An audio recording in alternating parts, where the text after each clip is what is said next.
Welcome in everyone to round 4 of the Ultimate Time Wizard Tournament of YCS Birmingham. We are writing the year 2010 and your commentators for this are Leonard König and of course Sebastian Lemke.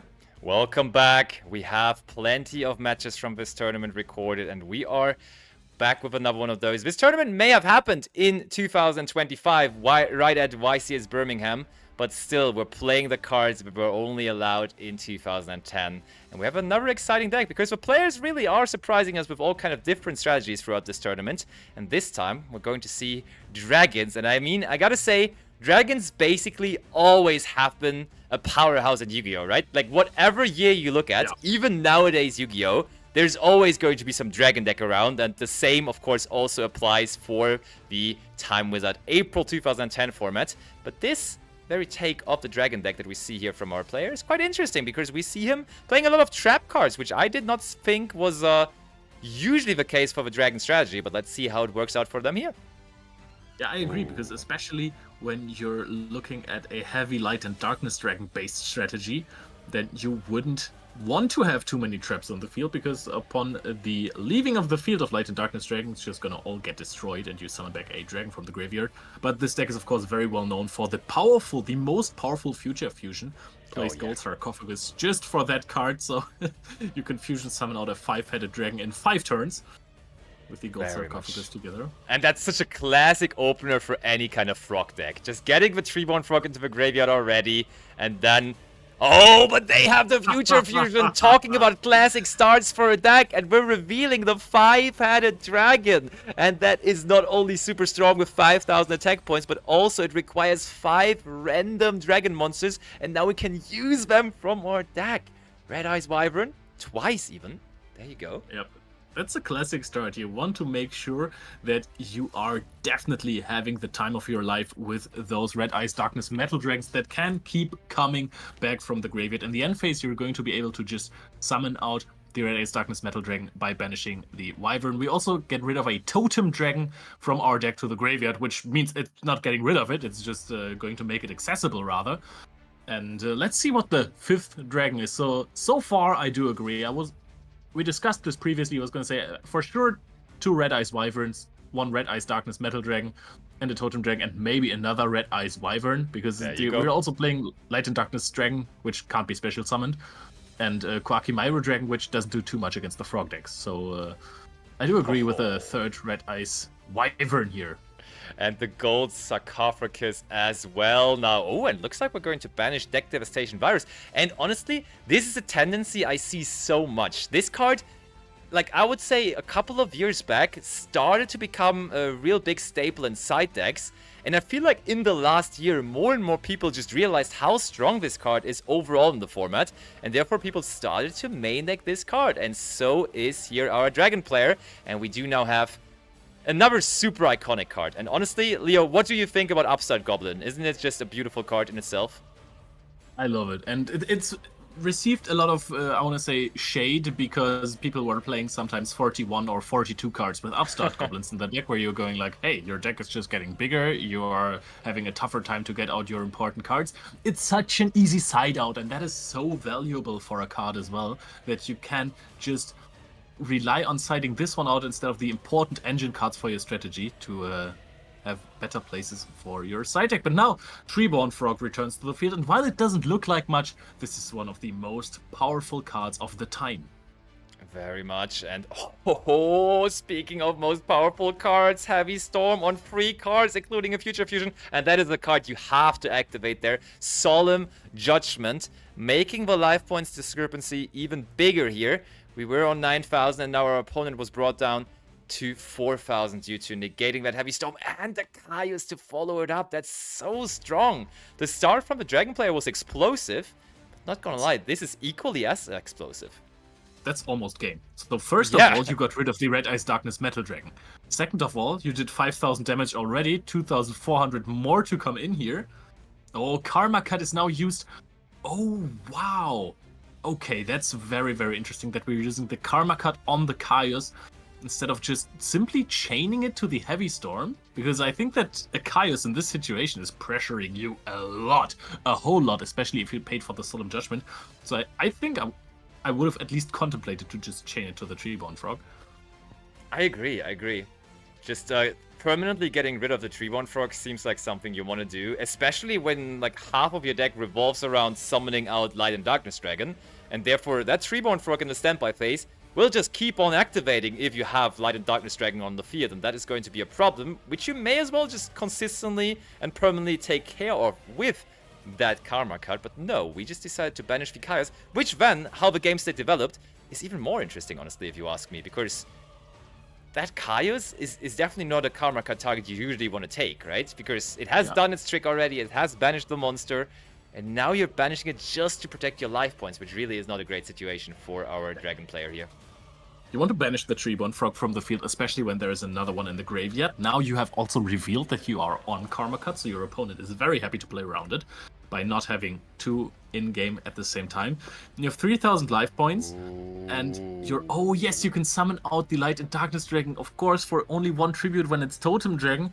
However, there is a fun mechanic with Treeborn Frog and Light and Darkness Dragon, setting another card to it. Oh wow, I think our player on the right side is in for a rude awakening here. Yeah. Oh, what's this, Bo? Oh, Deck Devastation Virus. Okay, I mean, they realize my Light and Darkness Dragon, it would just go down and down and down and down, because that Treeborn Frog, as you were just saying, it's a pretty funny interaction. It will just activate every single time. Like, Treeborn Frog does not state, hey, I can only activate it once. So we have to chain the Deck Devastation Virus here to get any kind of value out of it, and that's every single monster out of their hand there. And they can't even activate the 1/1 anymore, as that has to discard a monster. That's so strong. But we get Treeborn Frog. At least, That one is always going to come back here. If we had...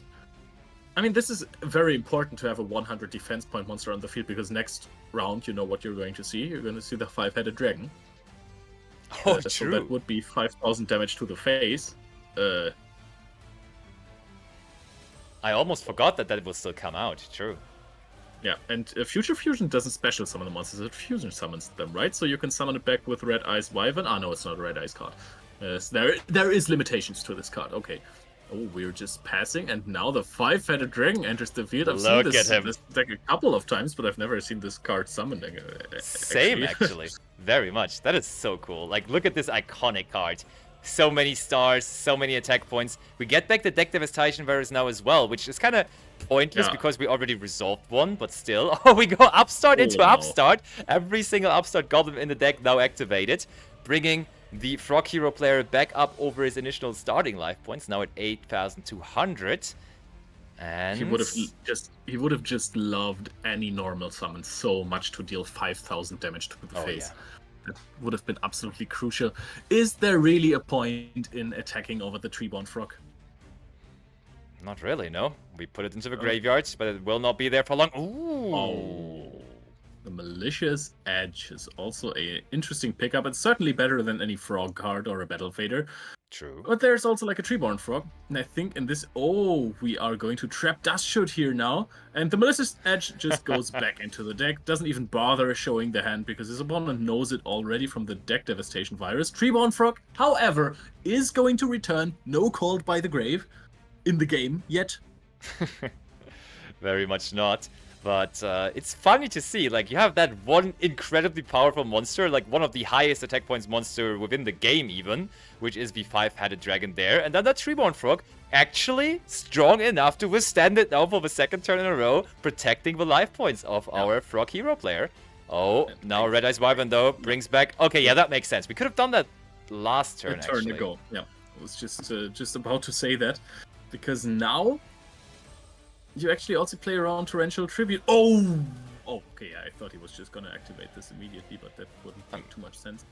I mean, he will eventually activate the Creature. Oh, wait, they can just give it... So, oh wow, the Wyvern was so important now. They top deck Creature Swap, but with doing the Red Eyes Wyvern to summon out another Red Eyes Wyvern, they have saved themselves up against that. And also, let's remember, the Trap Dust Shoot was also pretty important, as otherwise the 1/1 could have also been activated, so...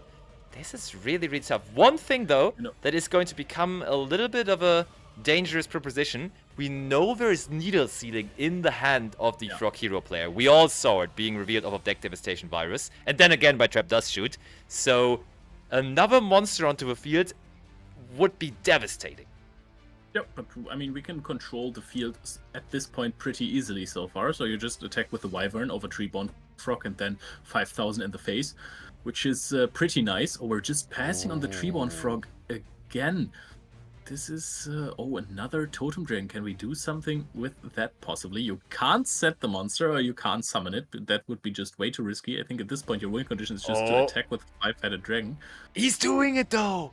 He's setting the Wow. Totem Dragon. That's... Wait, does Needle Sealing need face-up monsters? Also, imagine if he didn't summon out the Wyvern, he could have just turned the Treeborn Frog in attack position and then run over the Treeborn Frog with creature swap. True, That would have been such a funny game immediately. Ooh, the first turn that the card there was not revealed anymore, we pick up a card that would have been destroyed by the Deck Devastation virus. I think Unifrog was picked up. Oh no, Needle Sealing also works with face-down monsters. That is so Wow, odd. that is... Oh, now we just normal summon out the Unifrog here. And I think at this point you know that something's up, right? You can attack over the... you can attack directly and destroy the Future Fusion and get rid of the 5-headed dragon that way. That's huge. Actually, That's true. also why the Trap Dust Shoot was really, really important, because otherwise you could have summoned out the Subsitoad, tributed on the Unifrog, and then get rid of the Future Fusion, which is hilarious. That is indeed true, and now you can see... Oh, we just go for Deck Devastation virus again, making sure that that Future Fusion basically is just a blank card on the field, revealing everything. But of course, destroying those two monsters now there as well. Deck Devastation virus not only for the hand, but also for the field. And now we create a situation where actually it's only two monsters again on the field. So this might still be alright for the Dragon player. Do you, by the way, know the effect of 5-headed dragon? Ooh, Light and Darkness Dragon. It does not have an effect, or does it? Oh, it does have an effect. It can't be destroyed by battle with Dark Earth, Water, Fire, and Wind monster, which is hilarious, because the only monster that could destroy it by battle... Oh, we have a pickup here. This is enough damage to go for a game here. Actually, the dragons win the game. The dragons are winning another game, basically. But it's interesting, because we talked about it. I'm not sure how good the matchup really is for the Dragon player, because Treeborn Frog is such an annoying card against Light and Darkness Dragon. But still, he managed to just easily duke... I mean, easily maybe a little bit of an overstatement, but he did in the end manage to duke it out there. Well done. Yeah. I mean, attacking very hard against Frogs in the main deck already with Deck Devastation virus and Permacut. And I was still shocked to see this. I mean, maybe a little bit of a good situation for him, because he's playing versus a heavy Monarch variant, and there were no more Monarchs after the Chaos to follow this up. Yeah, so, that's fair. That was good, because otherwise he was really down to low life points immediately. Wow, and he's siding Chain Disappearances now as well. He's like, he has all the answers. Half of his deck are answers to the Frog deck. It's crazy. Yeah, but that's... I think the good thing is that this deck has this huge Blackwing matchup. In what way? You have big monsters that come back all the time. So you outvalue basically the Blackwing Turbo deck. Okay. And the other deck also has issues versus you, especially when 5-headed dragon is on the field, because that one can't be destroyed by battle, so you can't even triple Kalut it. The funniest thing is that the only monsters that could actually destroy 5-headed dragon via battle, because of Honest, are light monsters, and those can just destroy it by battle. Fair. So it basically doesn't really have an effect. Honestly, yeah, as I was saying, I did not even know it had one, to be honest. But, if your stats are 5,000 attack and 5,000 defense... Nobody reads your effect anymore, yeah. But then battle protection is also a bit over the top, no? Yeah, that's true. Actually, fair. They're probably, at this point... Now the real question, was there a card with more attack points in 2010? I don't think there was, right? Was there ever? That's another good question. Let us know in the comments, everyone, because this might... 5,000 might be the highest attack points ever on a... printed on a Yu-Gi-Oh card. You might be right about that. True. Might be the case. But it was definitely enough to win this first game. How good is Quackimero Dragon in this 2010 format, by the way, or Drago? Because we have seen like some resurgence of this card in previous formats, in like Emancipator format, for example, later along the road, and also it was just sometimes tagged into some other decks, for example, Tenpai Dragons or something, Dragon deck again. But like, how well does it trade in 2010? Is it that impactful? Yeah, it's great versus something like Blackwing. Oh, It's yeah, also true. part of why it is a great matchup. Versus the Frog deck really doesn't do anything. That's why we've seen it discarded for a Karma Cut earlier. Fair, yeah. There is... you stop Battle Fader if you're going for pushes. That's True. relevant. Actually, that's really relevant. Yeah, so it's useful. It has a use case in this matchup, but it's not doing as much as against other decks where you're like, yeah, I have my Quackimero Dragon. If you activate your Call of the Haunted to target Sangan, I activate my Call of the Haunted to summon Quackimero Drago, and then you don't get your Sangan. Stuff like that. Or you just floodgate Lightsworn out of the building, Yeah. basically. Another insider question, though, is do you side out Battle Fader possibly against this matchup? Because you saw Deck Devastation already in the main deck, and I feel like, yeah, getting a Treeborn Frog destroyed by Deck Devastation is annoying, but getting a Battle Fader preemptively destroyed by Deck Devastation Virus is just so bad, isn't it? Ooh, but there's E-Hero Stratos. So do you think you might side it out? I can see that happening. Yeah. I still like this as a backup solution. Depends on what you have in your side deck as well. If you have other defensive cards, if you're prepared for that scenario. Other than that, I'm not too sure. I mean, cards like DD Crow still work against the deck, because before you get deck devastated, they probably activate their Future Fusion. Yeah, that's fair. Okay, so we searched for the... I think it's Evil Hero Prodigy? The one that we just got there? Yeah, I think so. Yeah.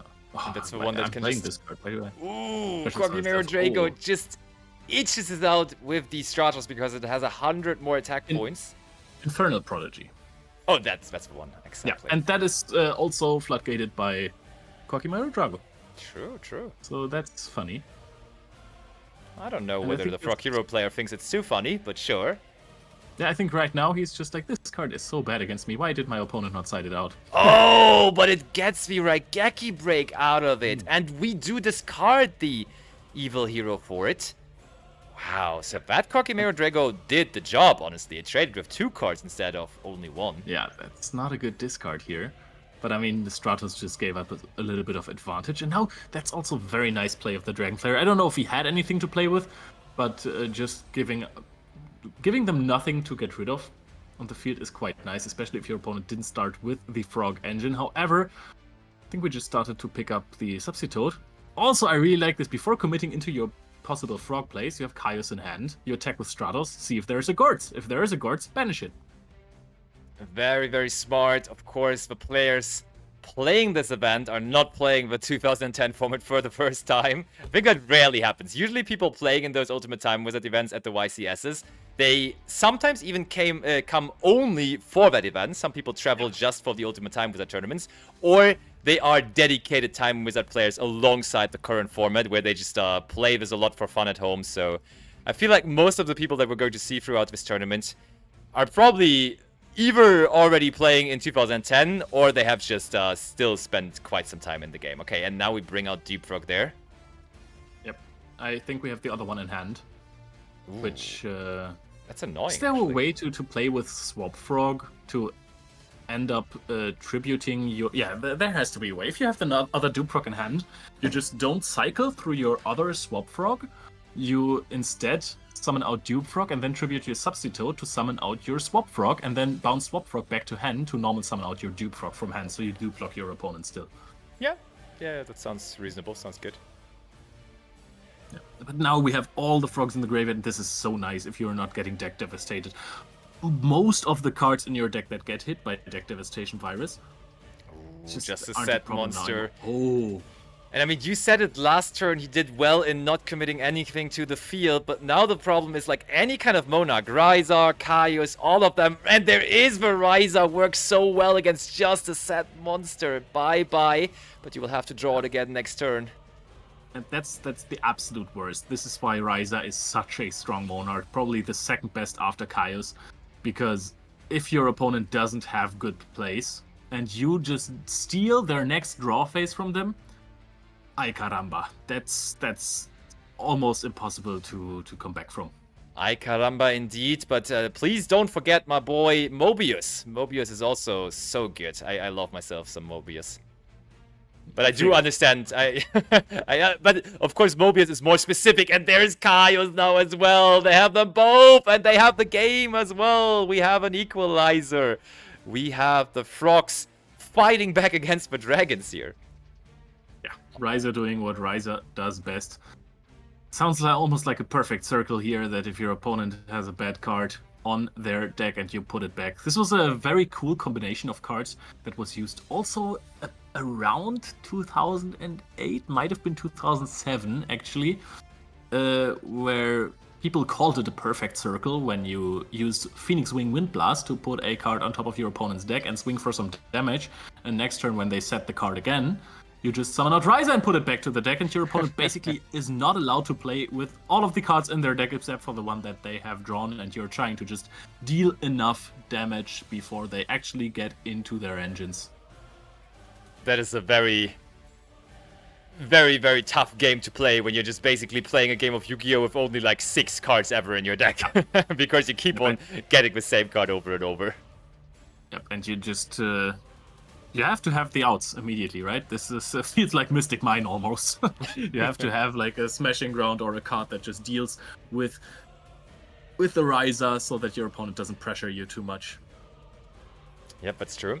Another card that we see in a lot of side decks from specifically Frog players, and I mean it makes sense because it's also a tribute monster, is Dark Dust Spirit. Do you think Dark Dust Spirit is a card that makes sense against the Dragon strategy? It's actually like, it's huge, isn't it? As we saw, like, game 1, there were so many big monsters on the field. I like the card. Right? It's just basically a board wipe. You get it back into the hand, so it's like everlasting value. Always. Yeah. You will always get your Dark Dust Spirit back to hand unless it's removed.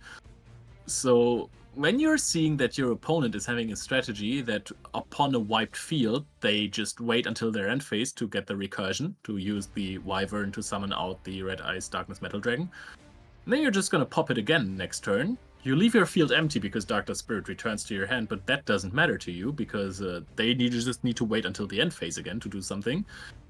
I think that could be a perfect circle as well. Yeah, absolutely. And like the moment I saw game 1, the 5-headed dragon and then the other monsters on the field, I felt like it was quite vulnerable to cards like Lightning Vortex and stuff like that as well. So this is basically easier than Lightning Vortex because you're always going to have a monster to tribute at hand for the Frog deck, of course. And therefore, Dark Dust Spirit seems like a really, really good card in this matchup. And I'm curious whether we're going to see it here in this game number 3. Yep. The question is if he just gets to it. If there is more side deck cards that stops our Frog player from playing the game, actually, because this is what the Dragon deck needs in this matchup, right? Your main boss monster is Light and Darkness Dragon, is not useful in this matchup at all. It's just there to be tributed by Deck Devastation Virus, basically. I would tribute this over Red Eyes Darkness Metal Dragon if I have both on the field. Also, to be fair, if you have both on the field and you tribute the Red Eyes Darkness Metal Dragon, your Light and Darkness Dragon just negates your own Deck Devastation Virus. But you know what I mean. Yep, okay. We do see 4 trap cards, I believe, in the hand of the Dragon player, which of course is a lot. And as I said, so unusual for this deck as well. So let's see, how many cards are we going to set out of those? This almost maybe. Oh, we have the Koakimero Drago as well, though. Okay. Right, that's how many? That is he's shuffling his hand. I love this. We're shuffling our hand and then we're just slamming down almost everything. But yeah, go ahead. If you're setting all of them, that's very, very dangerous because one of the cards you have is, I think, Karma Cut. Oh, yeah, and you have to reveal in every of your end phases a dragon monster or a Koakimairu core for Exploder Dragon. Very cool. Love that card. So you have to reveal a dragon monster. If you don't, Koakimairu destroys itself. And if you're having Karma Cut and you set 4 cards here, you discard your dragon, you're gonna lose your Koakimairu Drago eventually. That is true. So over to the Frog Hero player. And I mean, the Frog Hero player must be relieved that they're right now, at least not turn 1, is a monster that could be able to be tributed for deck devastation virus. So we do not have to immediately face that. Also, no trap dust shoot. So this game, at least for the moment, the hand is safe of the Frog Hero player. But of course, still not much happening for him here. Just a sad monster.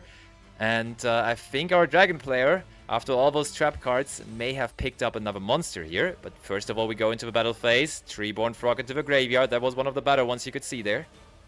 Yep, and do we now set Chain Disappearance? No, we might also have one on the field already. That would be quite crucial. Very strong card against that. Chain Disappearance works on special summons, right? Treeborn Frog is very hesitantly being put to the field. Are we going to see... Treeborn Frog? Pointing at it. Anything. Oh, I mean, we don't have control over the cards in hand, but do we have control over maybe this card on the field? We talked about it as a side decking option, and there is Chain Disappearance.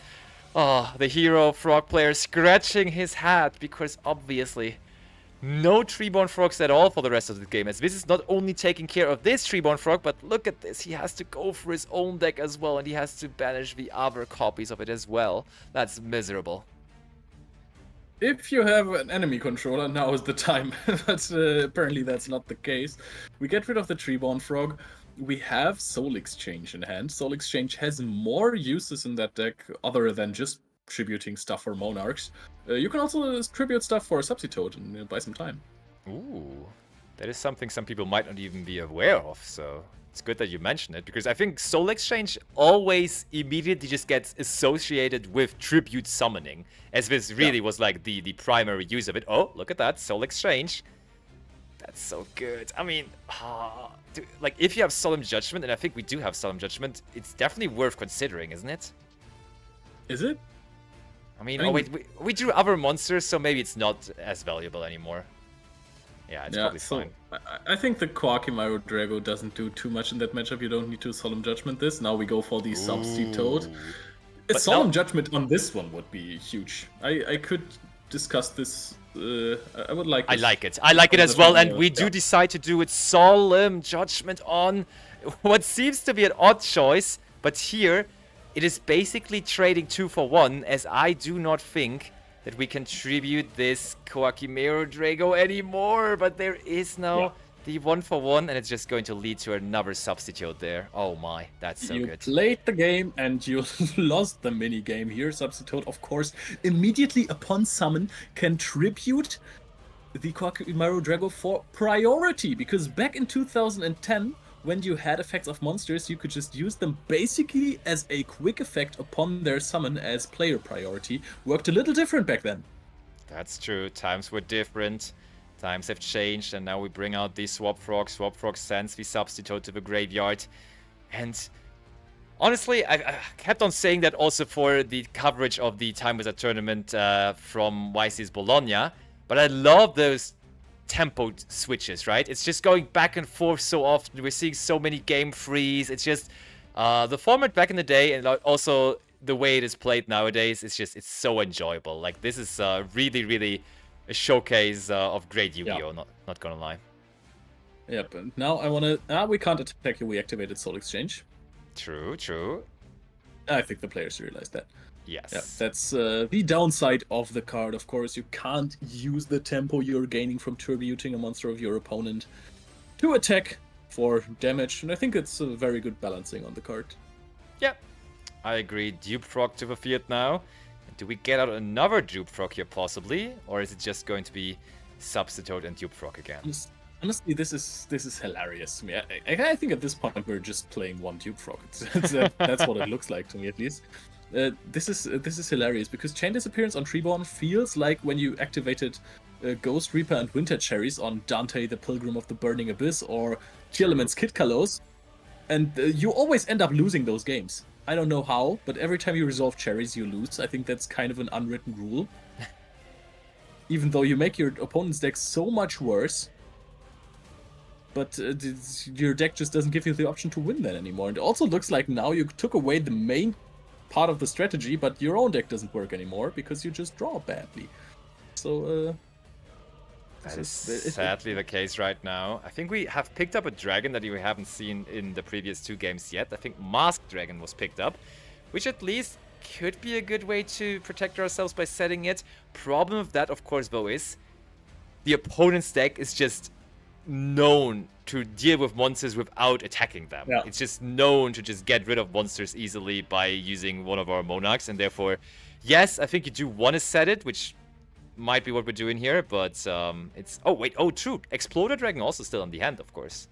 Kind of same thing for that, though, right? Both cards trigger on Battle Destruction, and it will have to be seen whether we get to that battle here, even. But we have no Monarchs inside for our Frog player. I think that would have been something that we had seen before already. It's rather interesting how the game develops here, because yes, you have bought some time, yes, you have taken away tempo from your opponent. The dragons have no threat for your life points at the moment. Oh, wow, that's a change in plans here. Future Fusion on the Frog player side. We're saying you may have done that to me in game number 1, but I'm about to do it to you as well. And this Future Fusion serves a little bit of a... Like, it's the same purpose, essentially, for this deck as it is for the Dragon deck. As with the sending from the Future Fusion, you're already trying to generate massive value, usually sending Treeborn Frog to the graveyard. So basically working as a Foolish Brewer for Treeborn Frog, and then getting the Absolute Zero 2 turns after as well. But here, it really is only about getting the Absolute Zero in 2 turns, as there is no more Treeborn Frogs. And those 2 cards that are being sent there, they just, like, it doesn't really matter whether they're in the graveyard or not, to be honest. No, I would agree. I would have actually preferred the Unifrog on the field, to be honest. I would have liked to tribute the Substitute, attack directly and destroy a spell or trap card once in a while. I think that would be a nice game plan here as well. Agreed. We put a counter on, or below the Future Fusion rather, because this is the next standby phase. I want to ask you a question about the Dragon deck, Basti, because what does it do without Future Fusion? What ways do you have to get your Red Eyes Darkness Metal Dragon into your graveyard if you don't draw it plus a discard trap? No, you keep on setting monsters, and eventually you're just going to tribute summon it. That's how it's going to work. Yeah. All right. Case closed. There you go. Absolute Zero is about to close this case of this match as well. Life points not that healthy anymore for the Dragon player, only 4,000. And Absolute Zero sitting strongly, but 3 set cards is also massive, of course. If Absolute Zero attacks, it's just destroyed by Exploder Dragon. Nothing happens. Oh, true, yeah. You gotta expect it. Look, we drew the Red Eyes Darkness Metal Dragon, so my plan is coming to a close here. Yeah. I mean, you can also summon it by banishing a dragon monster from your side of the field. You can special summon it then. It was a phenomenal card back in the day. It still is today, to be honest. But I think now we're just going to attack with Exploder Dragon, which doesn't work because there's a Dupe Frog on the field. We have Karma Cut set. So there is a chance that you're just going to get rid of the Dupe Frog and then attack into the Absolute Zero with Exploder Dragon, which is also kind of hilarious because you don't take any damage from battles with Exploder Dragon. Neither player does. Ooh, interesting. You can discard a Red Eyes Wyvern. I like how this is shaping up for the dragons. We might have found ourselves a little bit of a grind game here. I mean, it's hilarious how much time has passed, right? We're like... The last 6 turns, and we just passed like this. The last 6 turns, basically nothing really happened. That's wild. That is just showing your opponent that you have an Exploder Dragon. Just to say, hey, you wanna know what? I have Exploder Dragon. Then you just pass.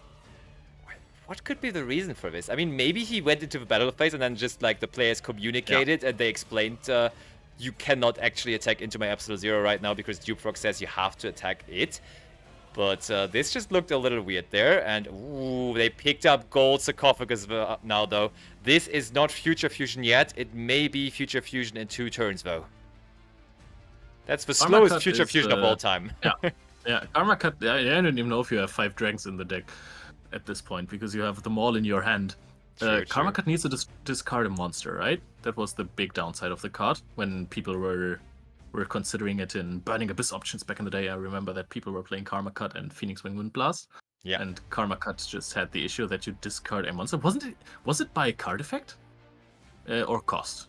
Probably cost. It's cost, definitely. Yeah. But I mean, you can just get rid of the Red Eyes Wyvern in your hand, crash. But But, I mean, are you forced to play? You kind of... Are you? I mean, your opponent is not doing anything either, so I think for the moment you are kind of safe. You could just like both players are just amassing resources, and at this point it feels like both players are waiting for the other to make the first step and then just be on the reactive end. And I mean, very often Yu-Gi-Oh! Reacting isn't bad because that gives you the advantage of knowing what your opponent has done first, so the reacting side often is not too bad, but that is an upstart goblin there now again. But see, I heavily disagree with this in this scenario. I gotta be honest with you. Go ahead, why? Okay, we are summoning the Red Ice Darkness Metal Dragon now while the Absolute Zero is still on the field. That is also interesting. I'm curious to see what the player comes up with to play around the mass destruction effect here for his own field. He's going to summon out a Torrential Tribute here. That's interesting. Activated. That's big. I mean, now you have to keep in mind, and that is a very important one, there are no Treeborn Frogs, so the recursion of the Frog Hero deck is basically not there. So this is why I wanted to say that I disagree with waiting on your opponent to do the first move, because if you start doing moves, you might be very, very well off here. Okay, I like this. We have a Red Ice Wyvern in the graveyard, and now we can summon back the Red Ice Darkness Metal Dragon. So I kind of like the combination of those cards there. It looked like we got the Red Ice Wyvern into the graveyard from our hand, though. Was it like... it must have been Chainlink won the Red Ice Darkness Metal Dragon on summon, and then the Torrential Tribute as Chaining 2?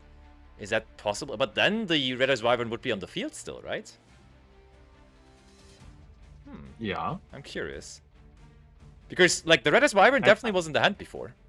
I think your Torrential Tribute misses timing if you go Chainlink one Red Ice Darkness Metal Dragon, to be honest. That's a good point. Oh, Dust Tornado, the classic way to answer the future fusion. No dragons for you in the graveyard, or at least no more. Yeah, and now we just... we special summon from the hand another Red Ice Wyvern. That plays heavily into a Torrential Tribute. I mean, you didn't normal summon, so you can get back the Red Ice Darkness Metal Dragon in the end phase. I think now the dragons are just outvaluing heavily. If you don't Torrential Tribute this, there might be a Light and Darkness Dragon which actually does something against frogs for once. That is true. Looking for the graveyard. Oh, we're trying to find options. Is there anything we can do against this Torrential Tribute? Might be huge here, but do we have it? I think if we have it, we just have to use it here. There's just no way around it. Yeah. No, but you can hope for your opponent to commit more. Because you're in a dire situation, so I think that you would want your opponent to fall into the trap, quite literally. Battle Fader is also something that gives you more time. Chain Disappearance again. We don't want that to happen. Chain Disappearance is going to take care of maybe the Battle Faders in the deck. The judge is going to read on the wording of the Battle Fader, or was. I mean, we know that this is a pre-recorded segment. We recorded those... or those matches were recorded on the YCS Birmingham day. And we should speak in past tense all the time. There comes the set card again. Battle Fader leaves the field preemptively. And I mean, we have now just taken care of all the possibilities for the Frog Hero player to get monsters onto the field so easily. No Treeborn Frogs, no Battle Faders. And this is the moment they draw a Monarch. Yeah. With a brain control in hand, though. So now starts the minigame. Which way do you brain control? Do you want to banish the Red Ice Darkness Metal Dragon so the Wyvern can't summon anything back? Or do you tribute the Red Ice Darkness Metal Dragon and banish the Wyvern so it can't summon back the Red Ice Darkness Metal Dragon? Give us your answers to this riddle in the comments. Very tough riddle, but we go for Soul Exchange instead of the brain control here. That works. Does it? I mean, your opponent's on 4,000 life points. Chaos, we're tributing the Wyvern, and I like this because we're just trying to banish the Red Ice Darkness Metal Dragon here, getting, of course, another 1,000 points of damage in as well. No battle phase, of course, but still that puts them to the clock heavily here. Yeah, I like that. Oh, and now I think we drew another Light and Darkness Dragon. 2 of them in hand now, and 1 monster that you can still set. Back over it goes. Oh, what is the card? Reinforcement of the Oh, army. wow. That's a nice one. I mean, was it this game that we started with Stratos? It was not, right? It was the last game, I think. I think that wasn't the last game, yeah. So you could get the Stratos now, or the Junk Synchron, which also puts some damage onto the field and gives you some life points back with Magical Android if you want to go for that route. Love Junk Synchron, by the way, such an iconic card. I think the first tuner we've ever got. Searches for Malicious Edge, which applies piercing damage pressure to the field once you have it on there. Also, may just be the only target we have left in deck, to be honest. yeah, maybe. I like this card. I find it hilarious that this card made its way into the game, into the meta game even.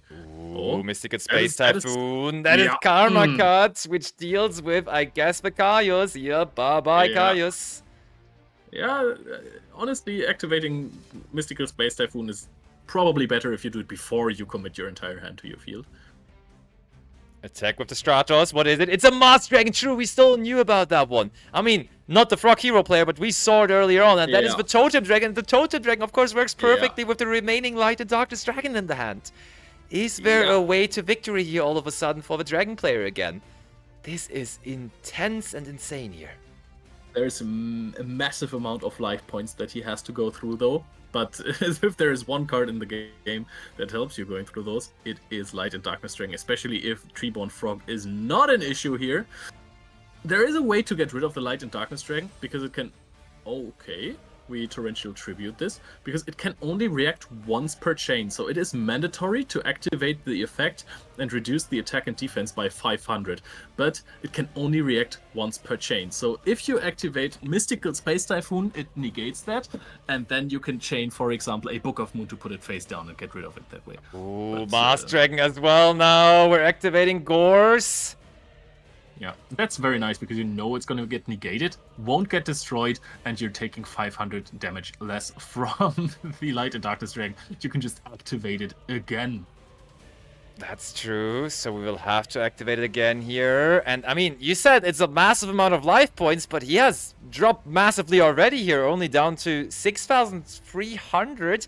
And how many more negations are on that Light and Darkness Dragon? I think one more? Only one more? Okay, that's not that much anymore. If you attack with both, Gorge is going to happen. Okay, picking up another card here.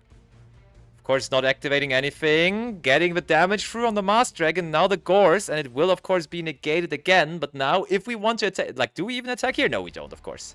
We do not attack one more time. Now... If you're playing triple tactic talents, Light and Darkness Dragon will still, of course, try to activate one, even though it has little attack or defense points. I think, actually. Did I just make this up?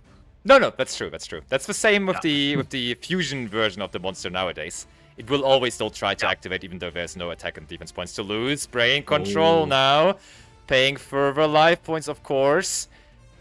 Trying to take the Mars Dragon away here.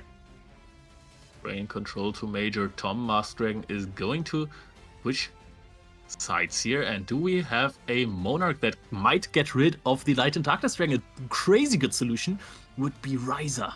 Oh, we have a tribute. Which one is it? It is Kaios, okay. That definitely still works. Gets rid of the Light and Darkness Dragon there. And the Banish Pile is on the left side. Now we have to I don't think he's searching for that, but I think we're debating on whether the card would activate, right? Because Light and Darkness Dragon, when it leaves the field, it brings back a dragon, doesn't it? Yep, destroys your entire field as well. So I think that this should work. I think the question is, does it also trigger when it gets banished, or is it just when it's when it's destroyed and sent to the graveyard? So no. Nope. Karma card. Oh wait, you can discard spell cards with Karma card. Actually, we just discarded Upstart Goblin there. Then yep, I think so too. I'm just going to check that up. I mean, it's not like we can do anything about this anyways. This is true. Mystical Space Typhoon on the Raigeki break. Standby phase Totem Dragon comes back. We have something. We have the Light and Darkness Dragon again. There's no way. Attacks directly. We use our good old Quartz, the Mystery of Light and Darkness, to reduce the attack points once again, but it doesn't really do too much. There is another Kaios being picked up. Nothing that helps you. You're at 1,300 attack points. One more attack of Light and Darkness Dragon will suffice, and there's the handshake. The Dragon deck wins against the hard counter decks of the Frogs. That was massively impressive, honestly. You gotta admit, this game, like that game 3, I felt like it took like half an hour or something.